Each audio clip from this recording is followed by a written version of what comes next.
राधे राधे दोस्तों। आज हम आपको सुनाएंगे एक इंसानियत के रिश्ते की बहुत ही अच्छी कहानी। नालायक बेटा और एक छात्र का गुरु के प्रति आदर और सम्मान की कहानी। आज सुबह से ही बारिश की हल्की हल्की बूंदें जमीन पर बरस रही थी और तभी एक सरकारी स्कूल के सामने एक गाड़ी आकर रुकी। जिस स्कूल के सामने वह गाड़ी आकर रुकी थी वह एक सरकारी स्कूल था और उस समय उस स्कूल में बच्चे पढ़ाई कर रहे थे और बारिश की ठंडी ठंडी फुहार बरस रही थी। तभी एक सायरन देती हुई गाड़ी जब स्कूल के सामने आकर रुकती है तो उस गाड़ी के सायरन की आवाज़ को सुनकर स्कूल में उपस्थित सभी बच्चे और स्टाफ टीचर आश्चर्यचकित हो जाते हैं और सोचने लगते हैं आखिर यह गाड़ी यहाँ पर क्यों आई है, और सोचते हैं शायद कोई बड़ा अधिकारी आज हमारे स्कूल में आया है। लेकिन हमारे स्कूल में बड़े अधिकारी क्यों आए हैं, यही विचार सभी टीचर्स के मन में चल रहा था। तभी उस गाड़ी से कलेक्टर साहब उतरते हैं और उतरकर सीधे प्रिंसिपल जी के ऑफिस में पहुंच जाते हैं। प्रिंसिपल जी उनको देखते ही अपनी कुर्सी से खड़े हो जाते हैं और उनको बैठने के लिए कहते हैं। वहां पहुंचकर वह एक टीचर के बारे में प्रिंसिपल साहब से पूछताछ करते हैं जिनका नाम रघुराज था। जब वह उस टीचर का नाम लेते हैं तो प्रिंसिपल साहब थोड़ा हैरान हो जाते हैं और सोचते हैं कि इतना बड़ा अधिकारी आखिर एक छोटे से टीचर के बारे में क्यों पूछ रहा है। इस बात से वह और भी हैरान थे। आखिर उन्होंने उस टीचर से इतने बड़े जो ऑफिसर को क्या काम हो सकता है, वह उस टीचर में इतना इंटरेस्ट क्यों दिखा रहे हैं। यह सभी बातें अभी प्रिंसिपल के मन में चली रही थी कि वह कलेक्टर साहब से पूछ लेते हैं, सर आपको उनसे क्या काम था। तो कलेक्टर साहब उनको बताते हैं, मुझे उनके कुछ रुपए लौटाने थे इसलिए मैं उनके बारे में पूछ रहा हूँ। लेकिन सर, प्रिंसिपल सर कहते हैं, अब वह यहाँ नहीं पढ़ाते, वह तो यहाँ से जा चुके हैं। मैं आपको उनका एड्रेस बता देता हूँ, आप उनके घर पर जाकर उनसे मिल सकते हैं। कलेक्टर साहब कहते हैं, अच्छी बात है, आप मुझे उनके घर का एड्रेस बता दीजिए, मैं वहीं जाकर उनसे मिल लूँगा। ठीक है, आप जल्दी से मुझे उनका घर का एड्रेस दे दो। उनकी यह बात सुनने के बाद प्रिंसिपल और स्टाफ के लोग और ज़्यादा हैरान हो गए क्योंकि रघुराज सर से मिलने के लिए वह अधिकारी काफ़ी उत्सुक हो रहा था। वह सभी जानना चाहते थे आखिर इतना बड़ा अधिकारी एक मामूली से टीचर से मिलने के लिए इतना बेचैन क्यों है। वह उनसे पूछ ही लेते हैं, सर आप रघुराज जी से मिलने के लिए इतने बेचैन क्यों हो रहे हैं और आपने आखिर उनसे कितना पैसा लिया है। स्टाफ की बातों को सुनकर कलेक्टर साहब कुर्सी पर बैठ जाते हैं और उनको बताने लगते हैं कि कुछ सालों पहले की बात है, जब मैं इसी स्कूल में पढ़ता था तो रघुराज सर ने एक दिन सभी बच्चों से एक सवाल पूछा कि अगर तुम्हें 200 रुपये मिल जाएं तो तुम उन सब का क्या करोगे। तो इस सवाल के जवाब में सभी छात्रों ने अलग अलग तरह से जवाब दिए। कुछ स्टूडेंट ने तो कहा कि सर हम उन पैसों से घूमने जाएंगे, कुछ ने कहा सर हम उन पैसों से चाट पकौड़ी खाएंगे और कुछ ने कहा हम तो झूला झूलने जाएंगे। कुछ बच्चों ने कहा कि हम तो उन पैसों से बहुत सारे खिलौने खरीदेंगे। लेकिन जब मेरे बताने का नंबर आया तो मैंने कहा कि गुरुजी मैं तो उन पैसों से अपनी माँ के लिए एक चश्मा खरीदूंगा क्योंकि मेरी माँ को चश्मे की बहुत ज़्यादा ज़रूरत है। मेरी माँ दूसरों के कपड़े सिलने का काम करती है और जब वह सिलाई करती है तो आंखें कमज़ोर होने के कारण माँ को सिलाई करने में बड़ी परेशानी होती है, जिसकी वजह से कई बार माँ के हाथों में सुई चुभ जाती है। अगर मुझे 200 रुपये मिल गए तो मेरी माँ के लिए बहुत आसानी हो जाएगी और मुझे भी सुकून मिलेगा क्योंकि जब माँ को सुइयाँ चुभती हैं तो मेरे दिल में दर्द होता है। मुझे अच्छा नहीं लगता कि मेरी माँ को कोई भी दर्द हो। मेरा जवाब सुनकर रघुराज सर जी अपनी कुर्सी छोड़कर खड़े हो गए थे और मेरे पास आकर कहने लगे, अरे बेटा कैसी बातें करते हो तुम? अपनी माँ के लिए चश्मा क्यों खरीदोगे? क्या तुम्हारे पिताजी तुम्हारी माँ को चश्मा खरीद कर नहीं दे सकते? तुम्हारे पिताजी का भी तो फर्ज बनता है कि वह तुम्हारी माँ की आंखों के लिए चश्मा खरीद दे, और तुम उन पैसों से अपने लिए कोई खिलौना या कुछ खाने की चीजें खरीद लो। उसके बाद वह लड़का कहता है, जो अब एक बहुत बड़ा अधिकारी बन चुका होता है, जी गुरुजी, आप सही कह रहे हैं। अगर मेरे पिताजी होते तो वह मेरी माँ के लिए चश्मा खरीद कर जरूर देते, और यह भी हो सकता है कि मेरे पिताजी के होते हुए शायद ही मेरी माँ को यह काम करना ही नहीं होता। तब गुरुजी कहते, क्यों बेटा, ऐसा क्यों कह रहे हो? तब वह लड़का कहता है, जी गुरुजी, मैं इसलिए कह रहा हूँ क्योंकि मेरे पिताजी मुझे बचपन में ही छोड़कर चले गए थे। मेरे पिताजी की मृत्यु कई साल पहले हो चुकी है, इसलिए जब मेरी माँ को ही हमारी रोजी रोटी के लिए अब काम करना पड़ता है। मेरे पिताजी के चले जाने के बाद मेरी माँ ने ही मेरा लालन पालन किया है और वही मुझे पढ़ा लिखा रही है। मेरी माँ इसके साथ साथ दूसरों के घरों में भी काम करती है, मेरी पढ़ाई का पूरा खर्चा उठाती है। मेरी माँ की आंखें कमज़ोर हो गई हैं। अगर मेरी माँ के लिए चश्मा बन जाएगा तो उन्हें सुई में धागा डालने के लिए परेशानी नहीं होगी। मेरी बातों को सुनकर रघुराज गुरुजी बहुत भावुक हो गए थे और उन्होंने मुझे अपने गले से लगा लिया था और मुझसे कहने लगे थे कि बेटा, आज तुम्हारे जवाब से मुझे पता चल गया है तुम अपने माँ से कितना प्यार करते हो। मेरा अनुमान है कि तुम अपनी जिंदगी में एक बहुत बड़े आदमी बनोगे, क्योंकि तुम्हारी सोच बहुत ऊंची है। तुम केवल अपने बारे में ही नहीं सोचते बल्कि अपने से पहले दूसरे के बारे में सोचते हो। इसलिए मेरा आशीर्वाद तुम्हारे साथ है, तुम जिंदगी में बहुत तरक्की करोगे। इतना कहकर गुरुजी ने मुझे 200 रुपये की बजाय 300 रुपये दिए और कहा कि 200 रुपये तो मैं अपने वादे के अनुसार दे रहा हूँ और यह 100 रुपये मैं तुम्हें इसलिए दे रहा हूँ क्योंकि जब तुम एक बड़े आदमी बन जाओगे तो तुम मुझे यह 100 रुपये वापस लौटा देना।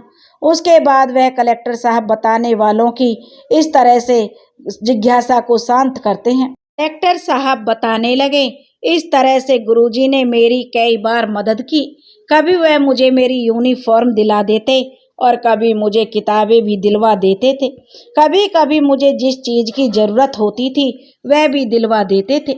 मेरे ऊपर मेरे गुरु के बहुत सारे एहसान हैं, क्योंकि मेरी कामयाबी के पीछे मेरे गुरुजी का बहुत बड़ा हाथ है। क्योंकि अगर वह मुझे समय समय पर किताबें और मेरी ज़रूरत की चीज़ें नहीं दिलवाते तो शायद आज मैं इस मुकाम पर नहीं होता।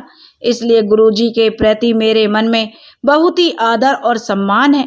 उनके लिए मेरे दिल में भगवान से भी ऊपर का दर्जा है। इसलिए आज मैं उनके कहे अनुसार उनसे मिलने के लिए आया हूँ और उनके पैसे भी लौटाने आया हूँ।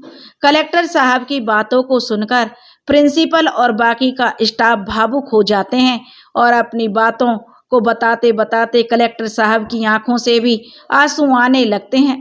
प्रिंसिपल और स्टाफ से मिलने के बाद जो कलेक्टर साहब वहाँ से निकल जाते हैं और अपनी गाड़ी में बैठकर उस एड्रेस पर पहुँचने के लिए निकलते हैं।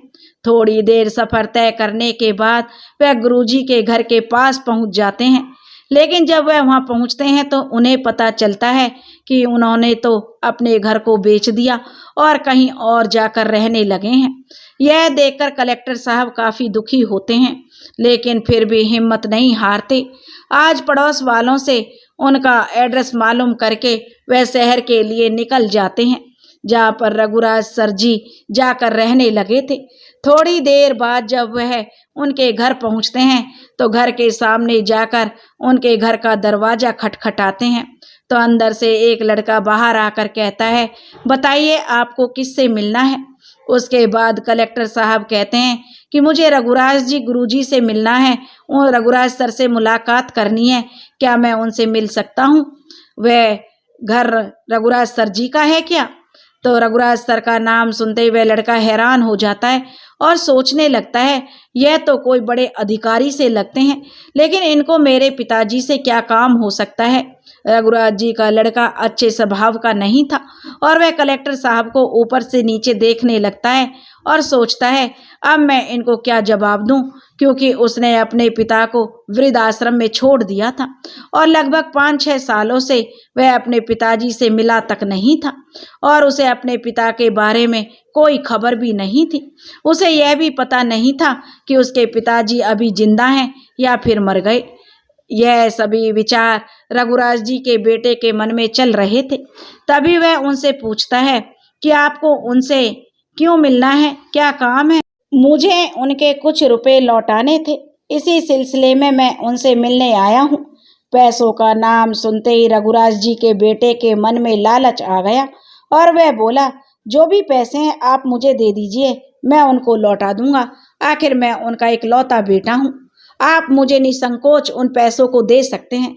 लेकिन कलेक्टर साहब उसकी बात नहीं सुनते और कहते हैं कि नहीं नहीं, मैं तुम्हें नहीं दूंगा, मुझे तो उन्हीं से मिलना है। तुम मुझे बताओ रघुराज गुरुजी कहाँ हैं, मुझे उनसे ही मिलना है। जब काफ़ी देर हो गई बातें होते होते तो रघुराज जी के बेटे को सच्चाई बतानी पड़ी और अपने मुंह से उसने सारी सच्चाई उगल दी और बता दिया कि उसने उन्हें जो वृद्धाश्रम में छोड़ दिया था। आप तो कलेक्टर साहब उसके नालायक बेटे से उस आश्रम का पता पूछने लगे और तुरंत ही वृद्धाश्रम पहुंच जाते हैं। वृद्धाश्रम पहुंचकर वह वहां के मैनेजर से बात करते हैं। मैनेजर से बात करने के बाद उन्हें रघुराज जी के कमरे का नंबर मिल जाता है। कलेक्टर साहब सीधा उनके कमरे में चले जाते हैं। कमरे में जाकर देखते हैं कि रघुराज जी की एक बिस्तर पर लेटे हुए हैं। देखने में बहुत ही बीमार और कमजोर लग रहे थे। कलेक्टर साहब जाकर रघुराज जी के पैरों को छूते हैं तो रघुराज जी कहते हैं, अरे बेटा तुम कौन हो, मैंने तुम्हें नहीं पहचाना है और तुम मुझसे मिलने के लिए क्यों आए हो? इतना कहकर कलेक्टर साहब जो खड़े हो जाते हैं और रघुराज जी भी अपने बिस्तर से उठ जाते हैं और कलेक्टर साहब को कहते हैं, बताओ ना बेटा तुम कौन हो? तभी कलेक्टर साहब बोलते हैं, गुरुजी क्या आपने मुझे नहीं पहचाना? मेरा नाम सुशांत है, मैं आपके ही स्कूल में पढ़ता था, आपने ही मुझे पढ़ाया है, क्या आपको कुछ भी याद नहीं है? रघुराज जी ने अपने दिमाग पर जोर डाला क्योंकि उनकी याददाश्त अब कमज़ोर हो गई थी, लेकिन फिर भी उन्हें सुशांत के बारे में सब कुछ याद आ गया और उन्हें वह सब बातें भी याद आ जाती हैं कि मैंने उसे 300 रुपये दिए थे उसकी माँ की आँखों का चश्मा बनवाने के लिए। और रघुराज जी कहते, अच्छा बेटा तुम वही हो जिसको मैंने 200 रुपये अपने वादे के हिसाब से दिए थे और 100 रुपये मुझे वापस लौटाने के लिए बोला था। तब कलेक्टर साहब कहते हैं, जी गुरुजी मैं वही सुशांत हूँ जिसको आपने पैसे दिए थे और आपने कहा था कि जब तुम्हारे पास पैसे हो जाएं तो तुम मेरे पैसे लौटा देना। और यही नहीं, आपने मेरी जो पता नहीं कितनी बार सहायता की थी, आज मैं उन्हीं सब का हिसाब लौटाने के लिए आया हूँ। सुशांत की बातों को रघुराज गुरुजी बड़े ध्यान से सुनते हैं और उनकी बातों को सुनकर उनकी आंखों में आंसू आ जाते हैं। उनको रोता हुआ देखकर सुशांत कहता है, गुरुजी आप ऐसे रो क्यों रहे हैं? उसके बाद रघुराज जी अपने आप बीती सुशांत को सुनाने लगते हैं और कहते हैं, बेटा तुम्हें मैंने सिर्फ 300 रुपये दिए और जिनको लौटाने के लिए तुम मुझे ढूंढने के लिए पता नहीं कहाँ कहाँ भटक रहे हो। और दूसरी तरफ मेरा बेटा है जो मेरी इकलौती औलाद है, जिसके लिए मैंने पता नहीं क्या कुछ नहीं किया, उसे पढ़ाया लिखाया, उसकी हर एक ज़रूरत का ख्याल रखा और उसके पालन पोषण में किसी भी तरह की कोई कमी नहीं होने दी। उसे बड़े ही नाजों से पाला और अपने पिता का फर्ज भी मैंने बखूबी निभाया, लेकिन फिर भी उसने मेरी कोई कदर नहीं जानी, ना ही कभी मुझे कोई इज्जत दी, बल्कि मेरे साथ बदतमीजी से बात करता था। और एक दिन ऐसा आया कि मुझे वृद्धाश्रम छोड़कर चला गया। वह मेरी भावनाओं के साथ खेलता रहा। लेकिन दूसरी तरफ तुम हो बेटा, अरे तुम भी तो किसी के बेटे हो, कितने अच्छे हो जो इतनी कम उम्र में अपनी माँ के बारे में इतनी गहराई से सोचता था और आज इतना बड़ा होकर मेरे दिए हुए पैसों को भी लौटाने आया है। कितना फ़र्क है बेटा तुम दोनों में। इतना कहकर रघुराज जी फूट फूट कर रोने लगे। सुशांत उनकी आंखों के आंसुओं को साफ करते हुए बोला, गुरुजी, दिल छोटा मत कीजिए और चुप हो जाइए। उसके बाद रघुराज जी सुशांत से उसका हालचाल पूछते हैं और कहते हैं, बेटा अब तुम क्या करते हो, तुम्हारी सारी पढ़ाई पूरी हो गई क्या? तो सुशांत बताता है कि गुरुजी, मैंने अपनी पढ़ाई को मेहनत मजदूरी करके पूरा किया और मैं पूरी लगन के साथ पढ़ाई की है और देखो आज मैं एक जिला कलेक्टर बन गया हूँ। उनकी बात को सुनते ही रघुराज जी सुशांत की तरफ देखते रह जाते हैं। उनकी आंखों में सुशांत के लिए खुशी के आंसू थे। उन्होंने सुशांत की पीठ को थपथपाया और बोला कि शाबाश बेटा, तुमने बहुत अच्छा किया जो तुमने बहुत लगन के साथ अपनी पढ़ाई को पूरा किया और आखिरकार एक कामयाब इंसान बनकर दिखाया। काफी देर तक दोनों गुरु शिष्य बातें करते रहे। उनकी बातों का सिलसिला चल रहा था। तभी सुशांत कहता है, उठिए गुरुजी, अब आप अपना सभी सामान बैग में पैक कर लीजिए और मेरे साथ चलिए। उसकी बातों को सुनकर रघुराज जी हैरान हो गए और बोले, अरे बेटा, तुम मुझे कहाँ लेकर जा रहे हो? तब सुशांत कहने लगा, अरे गुरुजी, मैं आपको एक बहुत अच्छी जगह लेकर जा रहा हूँ जहाँ आपको होना चाहिए। यह आपके रहने की जगह नहीं है, आपकी जगह तो कहीं और है। और रघुराज जी का हाथ पकड़कर सुशांत उनको अपनी गाड़ी में बैठा देता है और सीधा अपने घर की तरफ चला जाता है। सुशांत का बहुत बड़ा घर था। घर के अंदर उनके बच्चे खेल रहे थे। जब गाड़ी घर के सामने जाकर रुकती है तो सुशांत के बच्चे गाड़ी की आवाज़ सुनकर दौड़े हुए आते हैं और वह पापा पापा कहते हुए चिल्लाते हैं। सुशांत अपनी गाड़ी से उतरता है, फिर अपने गुरुजी को भी गाड़ी से उतारता है और कहता है, चलिए गुरुजी, आपका घर आ गया है, अब से आप यहीं पर रहेंगे। अब यह आपका अपना घर है। अब हम सभी लोग मिलकर रहेंगे, ना कि आप उस वृद्ध आश्रम में रहोगे। सुशांत के मुंह से इतनी बड़ी बात को सुनकर रघुराज जी भावुक हो जाते हैं और एक बार फिर से उनकी आंखें आंसुओं से भर गईं। वह आगे बढ़कर सुशांत को अपने गले से लगा लेते हैं। सुशांत उनकी आंखों से आंसुओं को साफ करता है। इतने में ही सुशांत की पत्नी भी बाहर आ जाती है। सभी लोग मिलकर घर के अंदर जाते हैं। सुशांत अपने गुरुजी को अच्छे से नहला धुलाकर और साफ कपड़े पहनाकर उनको बहुत ही अच्छी तरह से अपने घर में रखता है। सुशांत की पत्नी और उसकी माँ को उन्हें पता था कि उन्हें की वजह से ही उनका बेटा जो आज इस मुकाम पर पहुंचा है, इसलिए सुशांत की माँ और पत्नी भी रघुराज जी का बहुत मान सम्मान करती हैं और उनकी देखभाल करती हैं। सुशांत के बच्चे भी उनके साथ बहुत मौज मस्ती के साथ खेलते थे। धीरे धीरे रघुराज जी के स्वास्थ्य में भी सुधार हो रहा था। वहाँ पर उनको बहुत ज़्यादा मान सम्मान और प्यार दिया जाता था। रघुराज जी कभी कभी अपने बेटे के बारे में सोचते, लेकिन तुरंत ही अपने मन में फिर से सुशांत के लिए ख्याल आ जाता और सोचते कि मेरे बेटे और सुशांत में कितना फ़र्क है, जो सिर्फ 300 रुपये के बदले मेरे कर्ज को कैसे उतार रहा है, और एक मेरा बेटा है जिसके ऊपर मैंने अपनी पूरी धन दौलत को लुटा दिया, लेकिन उसने मुझे घर से निकाल दिया। यह सोचते सोचते उनकी आंखें भर आई थीं, लेकिन सुशांत जी ने कभी भी उन्हें ऐसा महसूस होने नहीं दिया। धीरे धीरे समय बीत रहा था। रघुराज जी का लड़का जिस कंपनी में काम करता था, उसी कंपनी में हेरा फेरी करने के कारण उस पर केस दर्ज हो गया। रघुराज जी के बेटे को पता था कि उनके पिता अब वृद्धाश्रम में नहीं रहते, वे किसी बड़े अधिकारी के घर में रहते हैं जो उनके घर पर आए थे। एक दिन रघुराज जी का बेटा अपने बचाव के लिए इस कलेक्टर साहब के घर पर आ पहुंचा। वहां पहुंचने के बाद गार्ड को बोला कि अरे भैया, इस घर में जो बुजुर्ग रहती हैं वह मेरे पिताजी हैं, मुझे उनसे मिलना है, मेरी उनसे मुलाकात करवा दीजिए। वह गार्ड कहता, आप थोड़ी देर रुकिए, मैं अभी बताता हूँ। वह अंदर जाकर रघुराज जी को कहता है कि एक नौजवान लड़का आपसे मिलने के लिए आया है और वह अपने आप को आपका बेटा बता रहा है। रघुराज जी ने कहा, तुम उसे जाकर कह दो मेरा कोई बेटा नहीं है, मेरा बेटा तो कई साल पहले मर चुका है।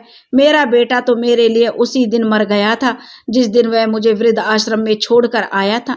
मैंने उसकी कितनी मिन्नतें की थी कि मुझे घर में ही रहने दो, लेकिन उसने मेरी एक नहीं सुनी और मुझे वृद्ध आश्रम में पटक कर आ गया था। उसने मेरी भावनाओं के साथ खिलवाड़ किया। अब मेरा कोई बेटा नहीं है। गार्ड बाहर आकर उनके लड़के को साफ साफ बोल देता है, जैसा रघुराज जी ने कहा था। उनका बेटा यह सुनते ही शर्मिंदा हो जाता है, लेकिन फिर भी उनसे मिलने की कोशिश करता है।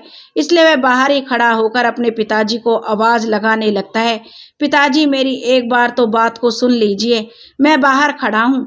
जब वह काफी देर तक चिल्लाता रहा तो रघुराज जी बाहर आते हैं और कहते हैं, अरे तुम यहाँ पर क्यों चिल्ला रहे हो, यहाँ से चले जाओ, और मैं तुम्हारा पिता नहीं हूँ। मेरा बेटा तो उसी दिन मर गया था जिस दिन तुमने मुझे वृद्धाश्रम भेज दिया था। और कौन सा बेटा है और कैसा बेटा है, और चिल्ला चिल्ला कर किसको बता रहे हो तुम? मेरा कोई बेटा नहीं है।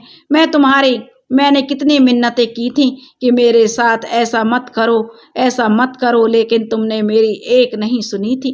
फिर किस अधिकार से तुम आज यहाँ मुंह उठाकर चले आए हो? तब रघुराज जी का बेटा कहता है, पिताजी मैं बहुत बड़ी मुसीबत में फंस गया हूँ। पुलिस मेरे पीछे हाथ धोकर पड़ी है, वह मुझे जगह जगह ढूंढ रही है और मुझे पकड़कर जेल में डाल देगी। आप ही मेरी मदद कर सकते हैं। आप कलेक्टर साहब से बोलकर मेरी मदद करवा दीजिए और मुझे इसके बाहर निकलवा दीजिए। अरे बेटा, रघुराज जी बोले, यह तो तेरे बुरे कर्मों की सजा मिल रही है, इसमें हमारा कोई दोष नहीं है। भगवान तुझे तेरे किए की सजा दे रहा है। जो तुमने बोया वही तो तुम्हें पाएगा। आखिर पौधा भी तो वही उगेगा जो तुमने बोया था। जो बोओगे वही काटोगे। इतना कहकर रघुराज जी गार्ड को कहते हैं कि इसको धक्के मारकर यहाँ से बाहर निकाल दो। ऐसे मुजरिम को इतनी पावन चौखट पर जो पैर रखने का अधिकार नहीं है। यह शरीफों का घर है, ऐसे मुजरिमों का नहीं। और दोबारा से यहाँ आने की हिम्मत भी मत करना। उसके बाद रघुराज जी का बेटा मायूस होकर लौट जाता है। शाम के समय जब सुशांत घर आता है तो उन्हें सारी बातों का पता चलता है। घर वाले उसे बताते हैं कि रघुराज जी ने अपने बेटे को धक्के मारकर घर से बाहर निकलवा दिया और साथ ही खरी खोटी भी सुनाई। सुशांत जी को पहले से ही पता था कि उनका बेटा अच्छा इंसान नहीं है, इसलिए सुशांत जी भी उसके मैटर में कोई दिलचस्पी नहीं लेते और बात को ऐसे ही घुमा देते हैं। अब रघुराज जी तो अपने शिष्य सुशांत के साथ खुशी खुशी रहते हैं, उन्हें कोई परेशानी नहीं होती। सुशांत ने अपने गुरु के द्वारा दिए हुए पैसों से अपनी जिंदगी को एक अच्छे मुकाम पर पहुंचाया है और उन पैसों का बदला उस लड़के ने बड़े ही बेहतरीन तरीके से अदा किया। गुरु और शिष्य का रिश्ता तभी तो कहते हैं बहुत ही मान सम्मान का रिश्ता होता है। सभी को इसका सम्मान करना चाहिए, क्योंकि एक शिष्य ही जानता है उसका गुरु उसके लिए क्या है और उसका दिया हुआ ज्ञान उसकी जिंदगी को किस तरह से बदल सकता है। यह तो बाद में ही पता चलता है, क्योंकि एक गुरु ही जो अपने विद्यार्थियों को अच्छे से मार्गदर्शन करते हैं और सही रास्ते पर चलने के लिए प्रेरित करते हैं। गुरु को दिया हुआ ज्ञान सही और गलत में फर्क करना सिखाता है। इसलिए हमें हमेशा अपने गुरु का सम्मान करना चाहिए।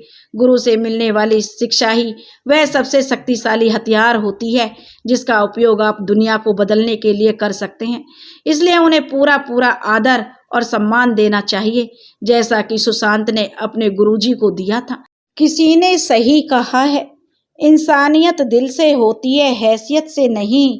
ऊपर वाला कर्म देखता है, वसीयत नहीं। अगर आप हमारे चैनल पर नए हैं तो प्लीज़ हमारे चैनल को सब्सक्राइब करें, वीडियो को लाइक करें और शेयर करें। राधे राधे।